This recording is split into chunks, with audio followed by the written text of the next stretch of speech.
Bon, je suis actuellement avec l'association Star Trek French Club. Alors, je retrouve le président. Bonjour Jean-Philippe. Bonjour.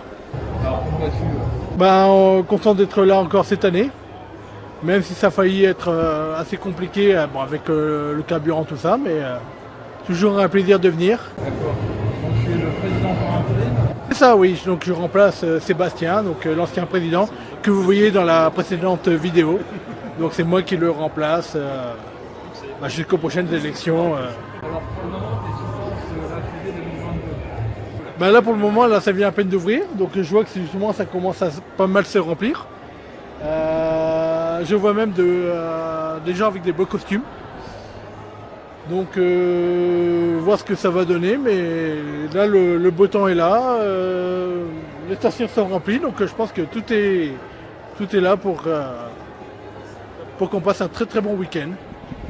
Alors, dernièrement, il y a eu des nouvelles séries, il y a eu des épisodes comme Star Trek Picard aussi, la bande-annonce. Qu'est-ce que tu penses de ces dernières séries de Star Trek ?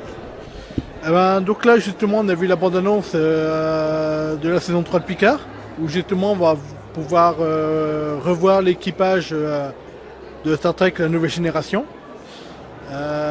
Donc, c'est vrai qu'entre-temps, on a eu niveau série, on a eu Star Trek Strange New World, qui justement reprend la période de l'Enterprise sous le commandement du capitaine Pike. Donc on retrouve Spock, Spock, Uhura, donc une partie de l'équipe. Donc très très bonne série qui reprend bien les codes de la série originale. Donc je pense que tout le monde a dans Strange New World. Star Trek Strange New World. Bonjour, Capitaine Jean-Luc Picard ici présent. Donc, Star Trek Strange New World, oui, c'est une bonne série, moi je trouve. Franchement, parce qu'elle respecte les codes du Star Trek classique et de la nouvelle génération, c'est-à-dire à chaque épisode une nouvelle aventure. Et en plus avec un scénario vraiment très intéressant, qui parle d'humanité aussi, qui parle aussi de... Il y a pas mal d'émotions, de rebondissements, etc. À découvrir, il y a eu que la première saison déjà, donc la saison 2... arrivera bientôt, j'espère.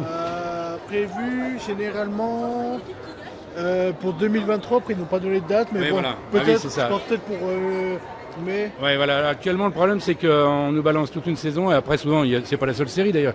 Comme ça, et après, il faut attendre un an, voire plus.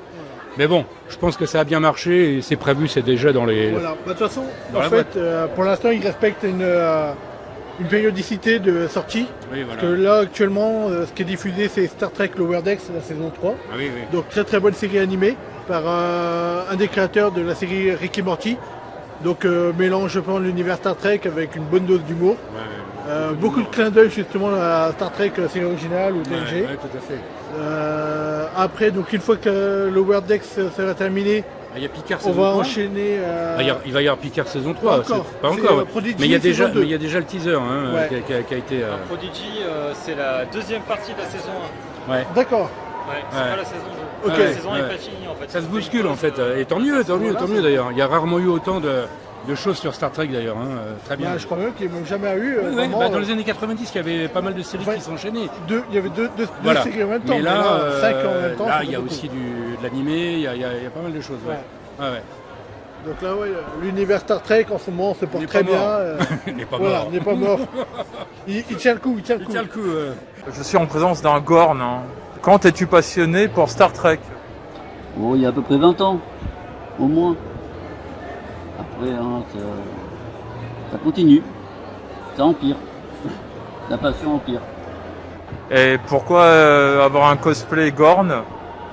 Parce que je suis accro au personnage, je suis le seul de France à être accro à ce personnage. Donc je me donne le Gorn, tout simplement. Et tu as rejoint l'association quand ? En septembre 2016 à peu près, à la création, tout simplement. Voilà.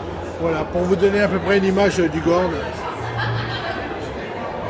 Voilà dans la série. Est-ce que tu aurais une anecdote en convention à nous faire part ? Convention. Une convention à Las Vegas où je suis en photo avec Nichelle Nichols. Le Nora de la série TOS. Voilà. Quel est ton film Star Trek préféré? Star Trek 4, Retour sur Terre, avec des baleines. Ah, alors, vu mon âge, c'est plutôt les films du 19e siècle. Non, ça n'existait pas encore. Non, Star Trek 6, moi, ça m'a beaucoup marqué, en fait. Star Trek, bon, le 2 est très bien aussi, d'ailleurs, hein, avec Khan, excellent acteur, Ricardo Montalban, qui était déjà dans Space Seed, un épisode de la saison 2, je crois, du Star Trek classique. Mais Star Trek 6, oui, c'était la dernière fois qu'on voyait toute l'équipe d'origine. Mais après, c'est personnel. Tout ce qui est art, le cinéma bien évidemment en fait partie, c'est subjectif donc après. Mais on peut quand même dire qu'il y a des... En règle générale, le 6 plaît plus que le 5. Je crois que là je me trompe pas, n'est-ce pas?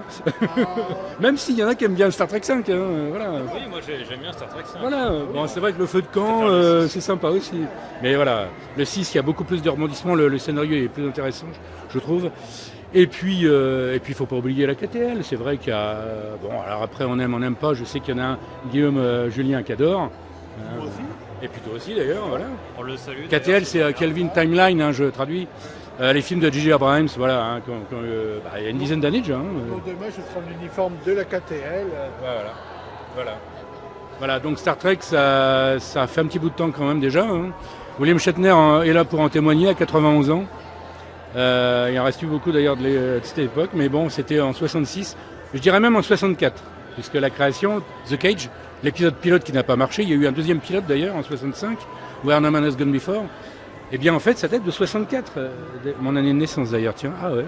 Et donc voilà, et en 66 bien évidemment, Spock, qui était déjà d'ailleurs en 64, Spock, Kirk, etc., sont arrivés en force là, ça a tout cassé. Et puis là, voilà, ça a vraiment renouvelé, carrément. Un nouvel âge d'or en fait. Voilà, un nouvel âge d'or, même de la pop culture. Hein, car Star Trek fait partie vraiment de la pop culture, bien avant Star Wars, etc. Voilà. Quoi. Même les toutes premières conventions dédiées, c'était pour Star Trek. Tout à fait. Ouais.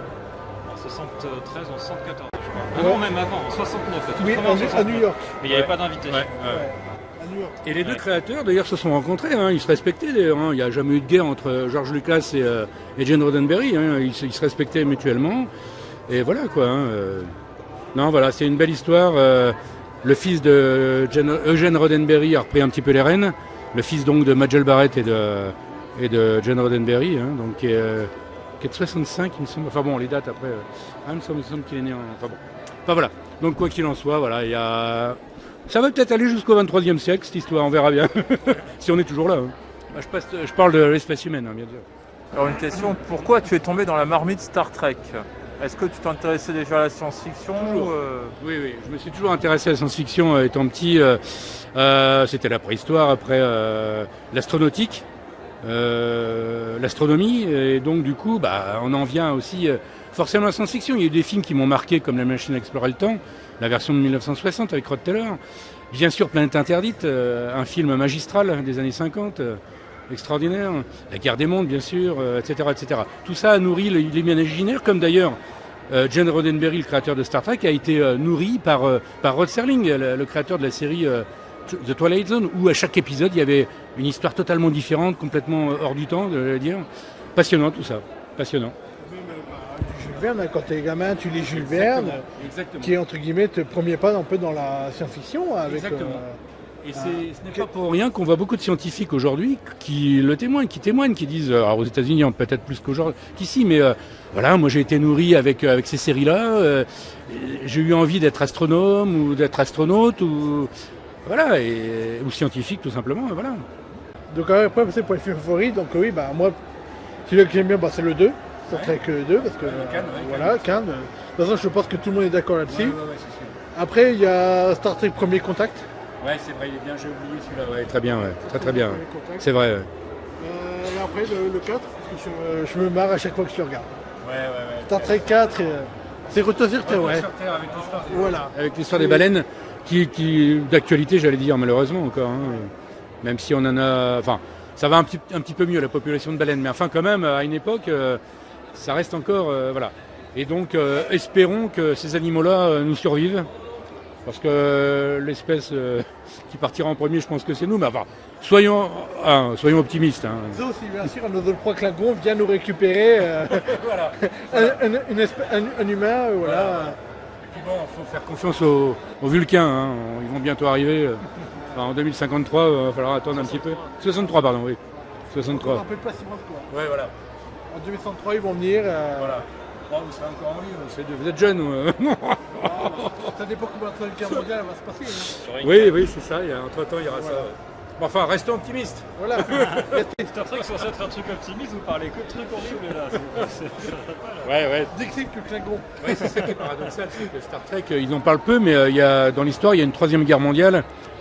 Dans les années 2000. Non, c'est pas 97 avec Cannes. En fait, il y a les guerres eugéniques dans les années 90. Voilà, c'est ça. Et la Troisième Guerre mondiale, je crois que dans Star Trek, elle est dans une dizaine d'années, je crois. Je crois que c'est 2030, 2001. Et malheureusement, c'est toujours comme ça. Suite à une catastrophe énorme, tout le monde se relève plus fort, quoi. Et donc, après, petit à petit, il y a la création de la fédération. On voit ça dans d'ailleurs une très bonne série aussi. Hein. Pas oublier Star Trek Enterprise avec Scott Bakula, celui qui jouait dans Code Quantum. Moi, je trouve que c'est une très bonne série qui explique très bien la naissance de la fédération, les relations, voilà, la découverte d'autres mondes, hein, avec le NX-01, voilà. Ah ouais, tout à fait, ouais. Tu préfères être en Klingon ou en chevalier? Ah, par rapport à mon personnage en Zero Quest, ça dépend du contexte. Quand je suis avec mes camarades du Star Trek French Club, je vais pas venir en chevalier, ça serait un peu bizarre. Ouais, tu te ferais lyncher. Donc j'aime bien alterner, quoi. Je dirais pas que j'ai une préférence entre les deux. Parce que dans les deux cas, c'est les costumes sur lesquels j'ai beaucoup travaillé, donc Ouais, ça c'est vrai. je suis content de les porter, quoi. C'est du vrai cosplay, ça. Maison. Suite à notre dernière rencontre en octobre 2021, vous avez fait d'autres événements, des conventions, comment ça s'est passé Oui, on a eu Mission Collector au mois de février 2022. Après, on a eu Lyon entre-temps. La Geek Touch Haru, de Lyon. Ensuite, on a eu le Bordeaux Geek Festival, qui était en simultané avec Orléans. On a même tenté justement la première fois de faire 2 stands en simultané. Ça a été une belle activité. Oui, on a eu un stand dans le sud et puis un en région parisienne. C'était en simultané. Comme quoi, c'est viable. Que le club fait ça. Ouais, justement, on a tenté en simultané. Ouais. Après, on a eu le Rétro Geek de Vesoul. Là, c'était pendant 3 jours. Comme Bordeaux, je crois que c'est duré 3 jours aussi. Et après, on a pas eu de convention, mais on a eu un événement sur Paris. Il y avait le Quadrant Pop qui avait organisé une projection du film Star Trek Premier Contact sur Paris, cinéma de l'Étoile, je crois, où on était à peu près une dizaine à être allés pour voir le film. C'était très intéressant, c'était la première fois que je voyais sur grand écran. C'est vrai qu'au cinéma, j'ai pu voir que les 3 derniers, j'ai pas pu voir les autres, et là ça va. En fait, on voit différemment que le film, on voit différemment une fois cinéma. Et après, nous voici à l'AGD 2022. Voilà, tous ensemble encore. Il y aura Migène. Alors d'ici là, peut-être que d'ici Migène, je sais pas, il y aura peut-être quelque chose, non? Donc Migène, ce sera. A Little Country Off, dans 2 semaines. Oui, d'accord. Ouais, et justement, je sais pas. C'est où déjà? À Charnay-les-Mâcon. Voilà, donc pareil, convention, série, film, un peu dans la même veine que la GD, quoi. Et puis bien sûr Migène qui existe depuis, ça fera la 18e édition, peut-être 19, je sais plus. À Migène, donc à côté d'Auxerre, c'est un beau salon aussi, hein, avec souvent des invités, des acteurs. Hein, on a eu quand même John Rhys Davies, qui était venu, c'était Gimli. On en a eu d'autres, de Stargate. L'année dernière, on avait Orly Shoshan qui fait la Jedi Shakti, qui était présente. Oui, il y a souvent un acteur Star Wars parce que Le président du salon, c'est un grand fan. D'ailleurs, à l'origine, c'était pour Star Wars, d'ailleurs. Et puis petit à petit, ils se sont diversifiés. Tant mieux pour nous et pour d'autres. Voilà, donc voilà. Et après, je pense que l'année prochaine, moi, ce que j'aimerais bien qu'on fasse, c'est QC, Génération Star Wars et Science-Fiction. Très très bon stand. Puis bon, ça fait plaisir de mettre du Star Trek dans un salon Star Wars. Comme ça, ils sont tellement contents les. C'est complètement autre chose, c'est vraiment totalement autre chose. Il y a pas, j'allais dire, il y a même pratiquement pas de point commun quoi entre Star Wars et Star Trek. Star Wars c'est une pure fantaisie, une galaxie très lointaine. Quand on y réfléchit bien, c'est même pas des humains du coup. Alors que Star Trek, c'est de l'anticipation quelque part. C'est une projection du présent vers l'avenir, basée sur la science, sur l'entraide, la découverte d'autres planètes et d'autres civilisations au mépris du danger. Star Trek, c'est la vie. Voilà. Bah, merci.